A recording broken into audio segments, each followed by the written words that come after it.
Hey everyone, and welcome. Today, we're going to demystify two really powerful tools in the C# world, Lambda and LINQ expressions. So, if you've ever found yourself thinking, I wish I could write cleaner, shorter code, then you're in the right place. Let's dive right in. So, to really appreciate why these new tools are such a game changer, we have to take a quick look back at how we used to do things. Let's start with a task that I'm sure you've done a million times, filtering a list of numbers to find just the even ones. So the traditional way, right? You'd fire up a good old for each loop. You'd start by creating an empty list for your results. Then you'd go through every single number, check if it's even, and if it passes the test, you add it to your new list. I mean, it works, right? It gets the job done. But it's also kind of clunky. That's a lot of lines of code for what feels like a super simple idea. Exactly. You're probably thinking the same thing. And yeah, there absolutely is a much shorter, much more elegant way to do this. And that question right there, it sets us up perfectly for our first big upgrade. So let's talk about Lambda expressions. The best way to think about them is as a powerful shortcut. They're designed to take these multi-step processes and just boil them down to their absolute essence. It's all about writing code in a snap. So what is a lambda technically? Well, it's just a really concise way to write a small unnamed function. We call these anonymous methods.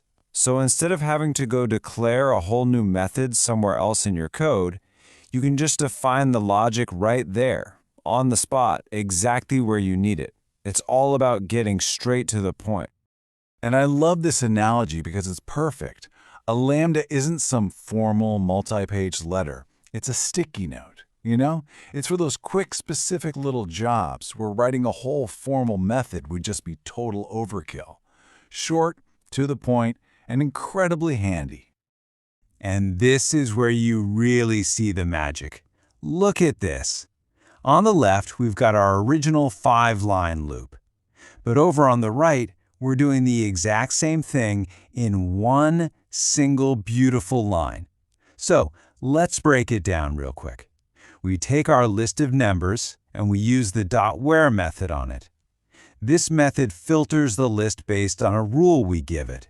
And that rule, that's our lambda expression, x arrow x mod 2 equals 0.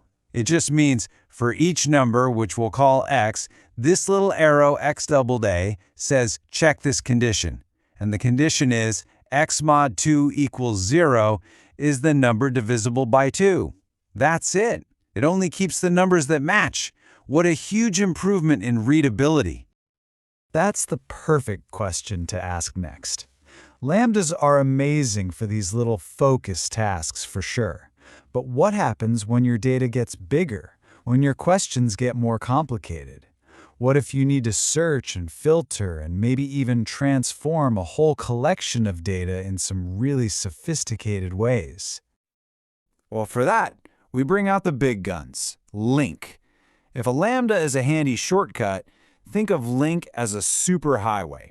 It's built from the ground up for querying and manipulating entire collections of data with incredible power and, most importantly, clarity.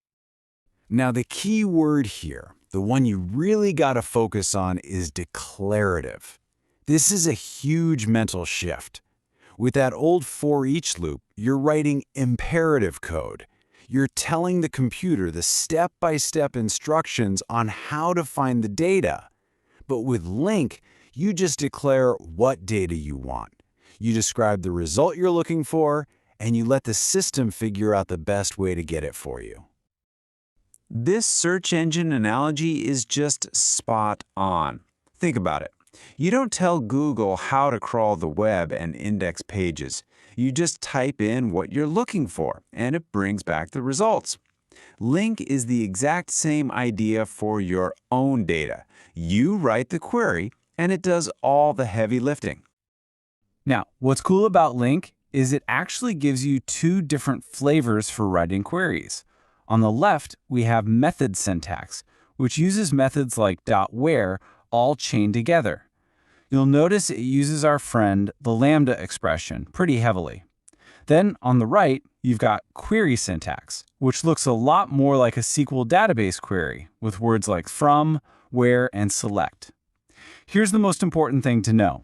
They both do the exact same thing. Under the hood, they compile to the same code.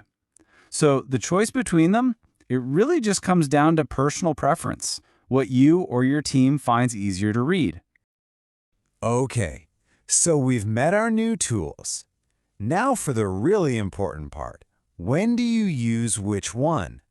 Let's walk through a couple of real-world scenarios to make this crystal clear. All right, let's imagine our first scenario. It's a simple one-off job. Someone gives you a first name and a last name, and your job is to combine them into one full name string. Simple as that. This is a textbook case for a Lambda. It's a quick, specific transformation. It's like a little name tag printer, you know? It has one focused job. Take these inputs, format them just so, and spit out the result. Quick, efficient, done. And in code, it would look something like this. We could write a simple Lambda function that takes a first name and a last name and just returns a nicely formatted string. It's clean, it's direct, and it's perfect for this kind of simple, focused task. No need to overcomplicate things. Okay, now for scenario number 2. Things are about to get a little more complex. Instead of just 2 strings, now we've got a whole list of product objects. And our job is to search through that entire list and find all the products that cost more than $50. See the difference? This is where LINQ really gets to shine. This isn't just a simple little transformation anymore. It's a full-blown query. We need an advanced search tool to sift through a whole collection and pull out only the items that match our specific criteria. This is exactly what LINQ was made for. And here's what that LINQ query would look like. I mean, look how readable that is. We're basically just talking to our products collection. We're saying, hey, give us everything where the product's price is greater than 50. It clearly states what we want without getting lost in the weeds of how to loop through everything. So, let's wrap all this up. We've seen how these tools can take our code from these long, winding loops and turn it into concise, powerful statements. So what's the big takeaway here? Here's your cheat sheet, your mental checklist. When you've got a quick, specific, focused little job to do, like our name formatter, grab a Lambda. It's perfect. But when you need to do more advanced searching, filtering, or manipulating on a whole collection of data, LINQ is your go-to power tool. Simple as that. I just love this final thought. It reframes these tools in such a beautiful way. They're not just bits of syntax. They are instruments. They let you move beyond just writing code that, well, works, and start composing code that is genuinely elegant and expressive. And that really leaves us with just one last question.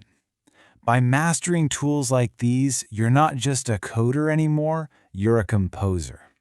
You have the power to create these clean, elegant solutions.